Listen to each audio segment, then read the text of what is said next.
Welcome to Lure Making 101.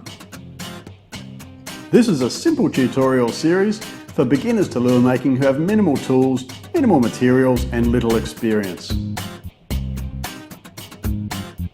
Today we'll be making Flat Dock, which is a 60mm flat-sided balsa crankbait. You may have seen this in Fishing Monthly magazine. If not, go visit them at www.fishingmonthly.com.au. And for templates and tips, visit my website makewoodenlures.com, fishing-monthly.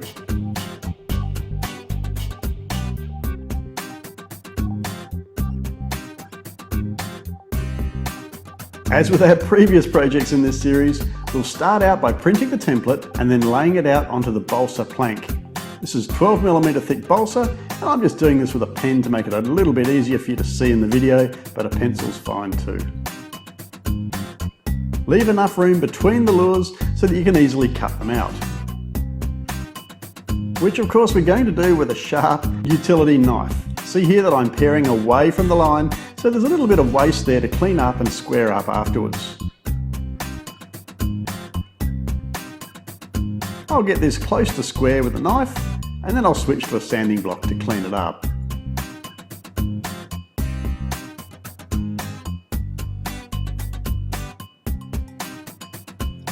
Here I'm sitting the lure on a piece of flat wood, and I'm using a square flat sanding block to smooth off the surface, trim it back down to the profile line and make sure that the blank is perfectly square, ready for the next step. For the convex surface like this, I'm using a square block. For the concave surface around the belly, I'll use a curved sanding block that you see the lure sitting on top of right now.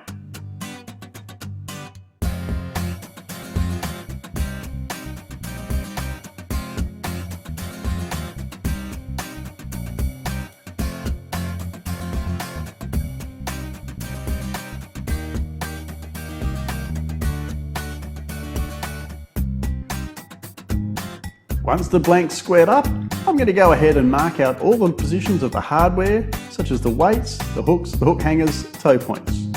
In this lure there's going to be a diving lip as well, so we'll mark the location of the diving lip also. You'll notice I've marked the centre line by eye. If you wish, you can use a marking gauge or some other jig to mark that centre line perfectly accurately. Now we're ready to prepare the lure for the hardware. We're using twist ties for this lure as we have with the previous lures in this series. So I'm going to drill out the holes that those twist ties are going to go into, and then I'm going to drill a hole for this single ball sinker weight that we're going to put in the belly of the lure. This is a 2mm twist drill that I'm using for these holes, and in a moment I'll switch to a 5mm brad point bit to drill out the weight holes.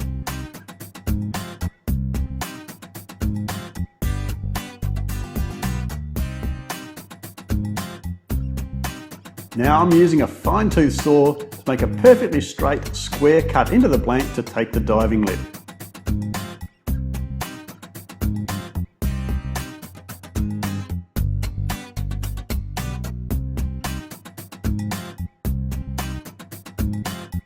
Okay, so we're ready to shape that top profile. So I've printed out the profile from the template, I'm laying it on top of the lure, and I'm just going to mark out where the waist is on that blank so that I can trim it away and shape it down to the top profile dimensions.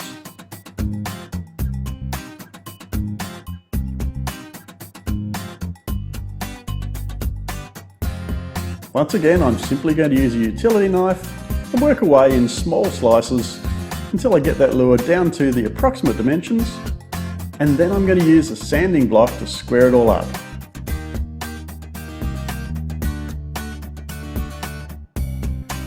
Make sure when you look at the lure from above and below that it's perfectly symmetrical, a mirror image from side to side.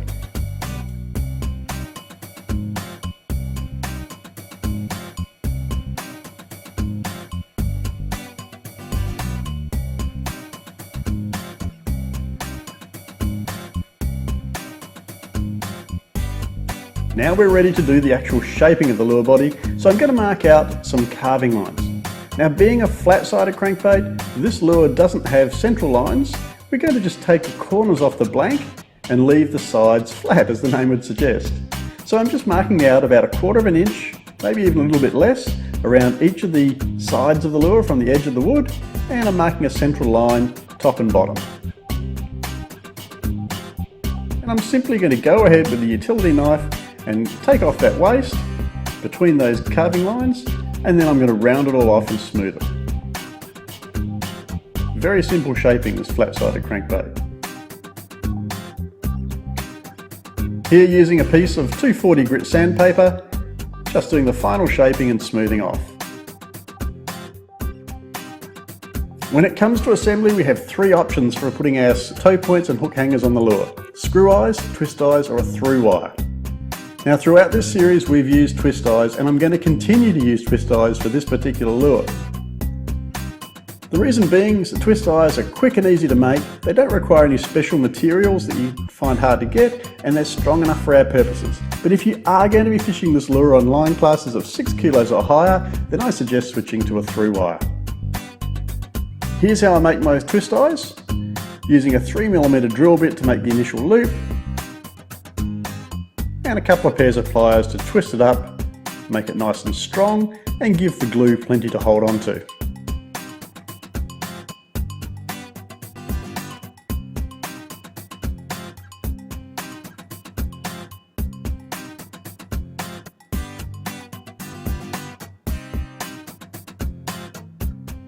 And there it is.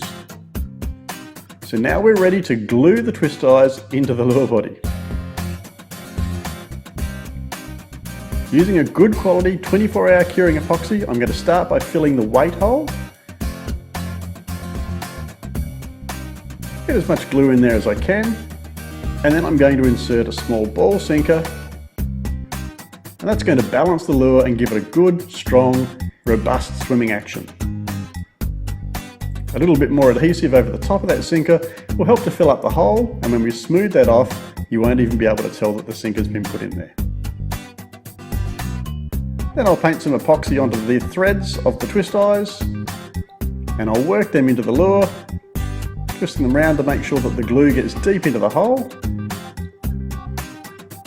And I'll push that in a little bit, and then I'll work a little bit more glue around the outside of the lure.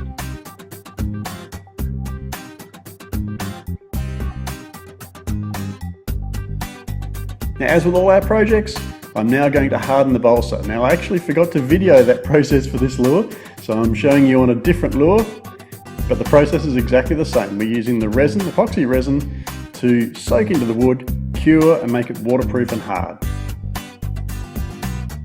Alright, time to paint our lure. Now, of course, as usual, you can go to the automotive shop, pick up some automotive touch-up paints, or you can go to the art shop and pick up some acrylic artist paints, and they'll be just fine for lure painting.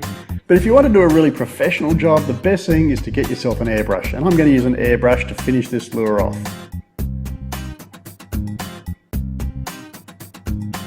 So I'm starting by giving the epoxy coated lure, or the epoxy hardened lure, a good coat of auto-borne white sealer. This is the coat of paint that's going to give the subsequent coats of paint really good adhesion to the lure, so very important not to skip this step.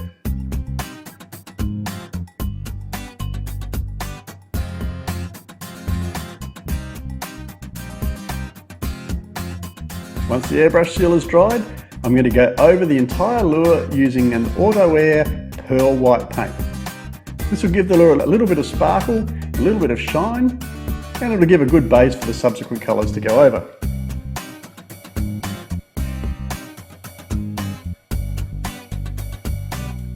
Alright, now I'm turning to a fluorescent raspberry colour to give the lure a bit of pizzazz. I'm going to build this up in several coats until I get a good intense colour, as you'll see here. It's much better to do it in lots of light coats than 1 or 2 heavy coats.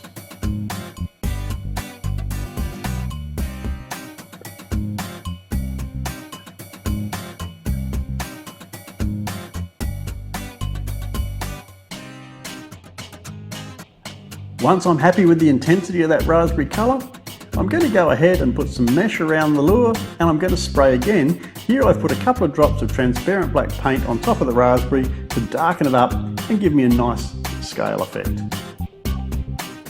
You'll see the darker scales over the top of the lighter margins when I remove the mesh in just a moment.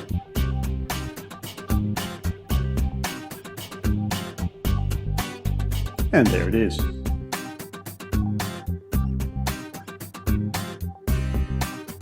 For a little bit of extra colour, I'm going to put some fluorescent orange on the belly, just around the chin, around the diving lip. This is optional.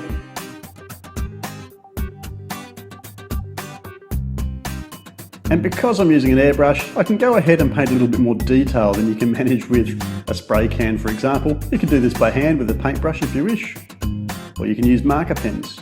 I'm going to put some gills on this lure, like so, and then I'm going to paint some fins just because I can. This is completely optional, it doesn't affect how well the lure will catch fish.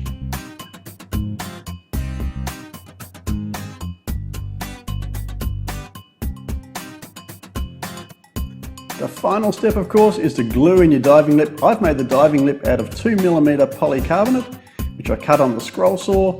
But if you've got a coping saw, you can do it just as easily, or even a pair of kitchen shears will cut polycarbonate sheeting. So making sure there's plenty of 24-hour curing epoxy on there, I'll slide that diving lip in place, make sure it's perfectly aligned, wipe off the excess glue and let it dry. That's it for this tutorial. Look forward to seeing you in the next tutorial. Go and visit my website, makewoodenlures.com, fishing-monthly. Bye for now.